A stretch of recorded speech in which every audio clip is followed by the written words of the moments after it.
Assalamualaikum warahmatullahi wabarakatuh. Saya Ainil Nur Anissa. Saya dari kelas 2F Manajemen akan mempresentasikan tugas ekonomi mikro, yaitu tentang pasar oligopoli. Apa itu pasar oligopoli? Pasar oligopoli adalah suatu bentuk pasar yang terdiri dari atas beberapa penjual, biasanya dari 2 sampai dengan 10 penjual. Setiap perusahaan menetapkan kebijaksanaan sendiri, dan setiap aksi dari perusahaan seperti mengadakan perubahan harga akan direspon oleh perusahaan lainnya. Kelebihan pasar oligopoli: konsumen memiliki lebih banyak pilihan terhadap barang yang dikonsumsinya. Persaingan antar produsen dapat memberikan keuntungan bagi konsumen, terutama karena akan meningkatkan kesadaran konsumen untuk memuaskan kebutuhan konsumen. Perusahaan umumnya terus melakukan inovasi sehingga produk semakin luas. Kekurangan pasar oligopoli: perang harga antar pasar produsen sering terjadi. Produsen menggelontorkan banyak dana untuk iklan dan promosi agar produknya dapat dibedakan dengan produk dari produsen lainnya. Pemborosan sumber daya ekonomi.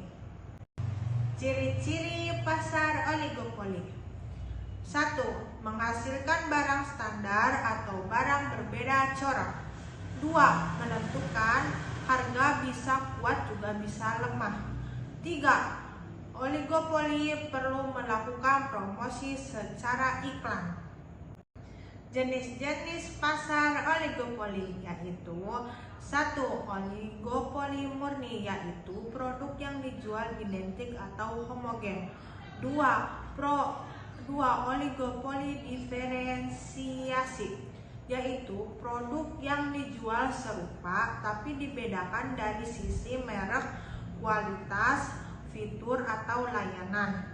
3. Oligopoli tertutup, yaitu masuknya persaingan sangat sulit karena adanya hambatan hukum, teknologi, dan biaya tertinggi. 4. Oligopoli terbuka, persaingan masih tetap sulit karena dominasi pemain besar.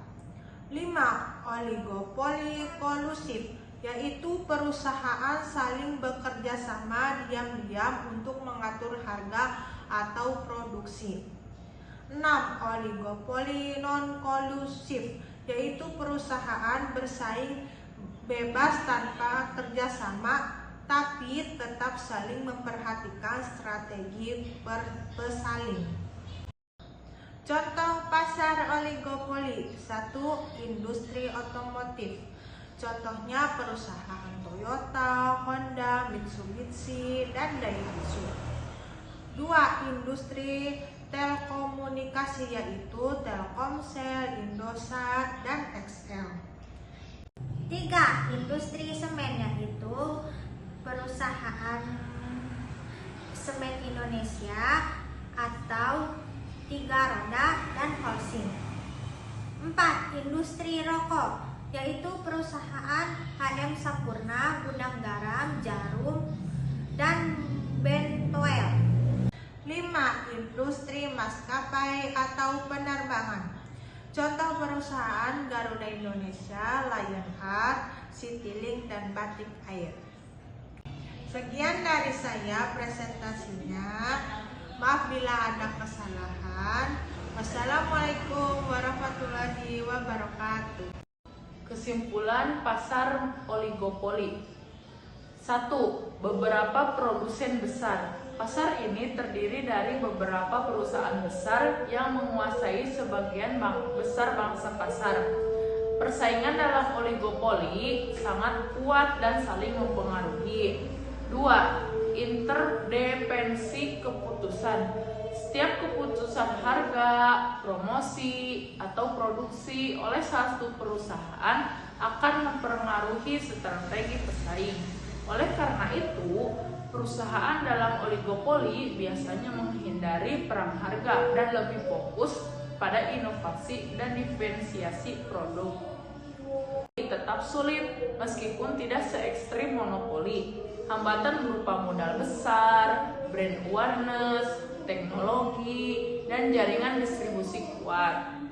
Sekian kesimpulan yang dapat saya sampaikan. Wabillahi taufiq wal hidayah. Wassalamualaikum warahmatullahi wabarakatuh.